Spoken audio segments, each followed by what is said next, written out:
বাংলাদেশের সকল সরকারি চাকরিজীবীদের নিয়ে আজকে একটা সত্য কথা বলবো, যা শুনলে আপনি অবাক হলেও করার কিছু নেই আমার। अच्छा।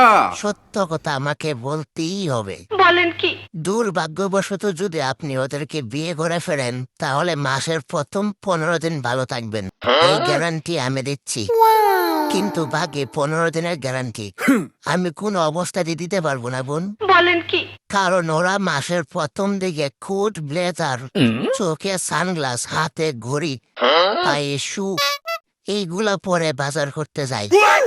তখন তারা বাজারে খাসির মাংস ছাড়া আর কিছু দেখিতে পায় না। ইলিশ মাছ ছাড়া মুখের মধ্যে রুচি আসে না। বাজার শেষ করে আসার সময় বেনসন সিগারেট একটা দৌড়াইতেই হবে। বলেন কি?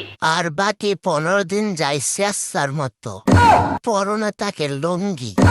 তখন তাদের প্রিয় সবজির নাম হয় আলু, আর প্রধান প্রোটিনযুক্ত খাবারের নাম হয় মসুরির ডাল, আর পছন্দের বিড়ির নাম হয় ডারবি। বলেন কি? জি হ্যাঁ, ঠিকই কই। আর এটা যদি আর্মির লোক হয় তাহলে আপনার অবস্থা তো আরো করুন। মাসের শেষের 2 দিন রেশনের ডাল আর মোটা চাইল খাওয়াইতে খাওয়াইতে জীবনটা তেনা তেনা বানাই দিব। আগেই কয়ে দিলাম, কিন্তু এবার বুঝতে পারছে বেড়ান থাকেন। বলেন কি?